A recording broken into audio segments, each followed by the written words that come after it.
महोदय, उत्तर प्रदेश सरकार लखनऊ द्वारा बार एसोसिएशन बीकापुर जिला अयोध्या महामहिम से निम्नलिखित बिंदुओं पर मांग करते हैं। नंबर एक कि अधिवक्ता व उनके परिवार के लिए एडवोकेट प्रोटेक्शन एक्ट का प्रावधान किया जाए। नंबर 2, परिषदों में निर्वाचित सदस्यों के अतिरिक्त कोई समाहित न किए जाए सदस्य व उनके लोकतांत्रिक स्वरूप को यथावत रखा जाए। नंबर 3, परिषदों के सदस्यों या अस्तित्व पर सुझाए गए संशोधन को तुरंत समाप्त किया जाए। पूरे प्रदेश के अधिवक्ता विशेषकर उत्तर प्रदेश बार काउंसिल मांग करती है कि प्रदेश के अधिवक्ताओं का 10 लाख का मेडिक्लेम व किसी अधिवक्ता की मृत्यु होने पर 10 लाख की बीमा राशि प्रदान की जाए। नंबर 5, ये कि पंजीकरण के समय प्रत्येक अधिवक्ता के लिए लिए जा रहे 500 रुपए के स्टाम्प की राशि प्रादेशिक परिषदों का 2% अधिवक्ताओं की कल्याणकारी योजनाओं पर खर्च किया जाए, जैसा कि केंद्र सरकार द्वारा किया जा रहा है। नियम बनाने का अधिकार पूर्व में जो एडवोकेट्स एक्ट में प्रावधानित था उसको उसी प्रकार रखा जाए। केंद्र सरकार द्वारा रेगुलेशन बनाने की जो बातें कही गई हैं उसे तुरंत समाप्त किया जाए। साथ ही किसी प्रकार के संशोधन की आवश्यकता न होने के कारण हम अधिवक्तागण एडवोकेट अमेंडमेंट बिल 2025 के संशोधन को निरस्त करते हैं। अतः बार एसोसिएशन बीकापुर जिला अयोध्या के अधिवक्तागण ये मांग करते हैं कि ज्ञापन के प्रस्तर 1 से 6 को स्वीकार करके एडवोकेट अमेंडमेंट बिल 2025 को तत्काल प्रभाव से वापस लिया जाए, अन्यथा अधिवक्तागण पूरे देश में सरकार का आंदोलन करने के लिए बाध्य होंगे। ये जो नया कानून सरकार लाने जा रही है, इसको लेकर आपकी क्या प्रतिक्रिया है और बीकापुर के जो अधिवक्ता हैं और उनके द्वारा विरोध प्रदर्शन किया गया, उनकी मांग क्या है, इसके संबंध में आप क्या कहना चाहेंगे?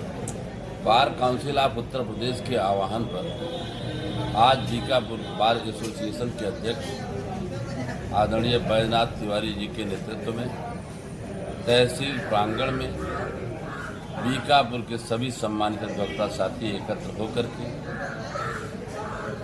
इस काले कानून का विरोध प्रदर्शन किया। सबसे पहले बार एसोसिएशन कार्यालय के सामने से कोतवाली बीकापुर तक और वहां से लौट करके ब्लॉक मोड़ होते हुए तहसील प्रांगण के अंदर जा करके एक जनसभा का आयोजन किया। बीकापुर अधिवक्ता संघ केंद्र की सरकार ने जो वकीलों के खिलाफ एक काला कानून लाने का प्रयास किया है उसका पुरजोर विरोध किया है। अधिवक्ताओं की स्वतंत्रता को छीनने का प्रयास किया है, कुठाराघात करने का प्रयास किया है।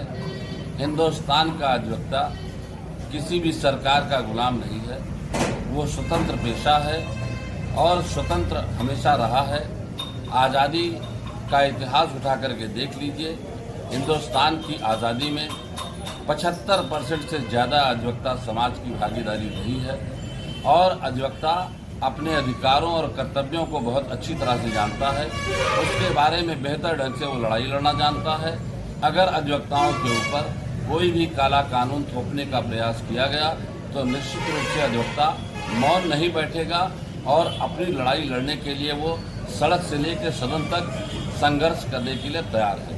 उसी कड़ी में आज बीकापुर के हमारे तमाम सम्मानित अधिवक्ता साथियों ने उपस्थित होकर के उस काले कानून का पुरजोर विरोध किया है, जिसमें अधिवक्ताओं के ऊपर 3 लाख रुपए तक का अगर किसी केस में कोई मुकदमा दुर्भाग्यवश लैप्स हो जाता है या अधिवक्ता की कमी के कारण वो मुकदमा खारिज हो जाता है तो उसके ऊपर जो 3 लाख की पेनल्टी चार्ज करने का जो फरमान जारी किया है केंद्रीय सरकार ने, केंद्रीय कानून मंत्री ने, उसका पुरजोर विरोध करती है।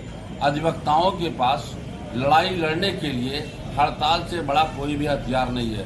केंद्र की सरकार में बैठे हुए जो कानून मंत्री हैं या केंद्रीय सरकार के जो भी मंत्री, प्रधानमंत्री जो भी लोग हैं, उन्होंने भी अपने किसी भी आंदोलन को चलाने के लिए धरना और प्रदर्शन का आयोजन किया है। अधिवक्ता अगर अपने आंदोलन को जारी रखना चाहता है तो इस बात का केंद्र सरकार को नोटिस लेना चाहिए और जो काला कानून वकीलों के खिलाफ लाए हैं उसको वापस करें, हमारी स्वतंत्रता छीनने का प्रयास न करें, वरना हम अधिवक्ता साथी इस लड़ाई को अंतिम मकाम तक लड़ने के लिए तैयार हैं।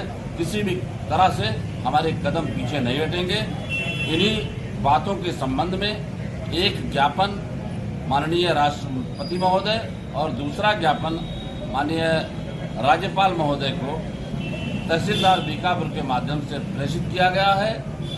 अगली जो भी लड़ाई की रणनीति प्रदेश बार काउंसिल या केंद्रीय बार काउंसिल जो भी दिशा निर्देश देगी उस पर हमारा बार एसोसिएशन संघर्ष करने के लिए तैयार है। धन्यवाद। Abad Ahmad Khan advocate, ex president bar association Bikapur.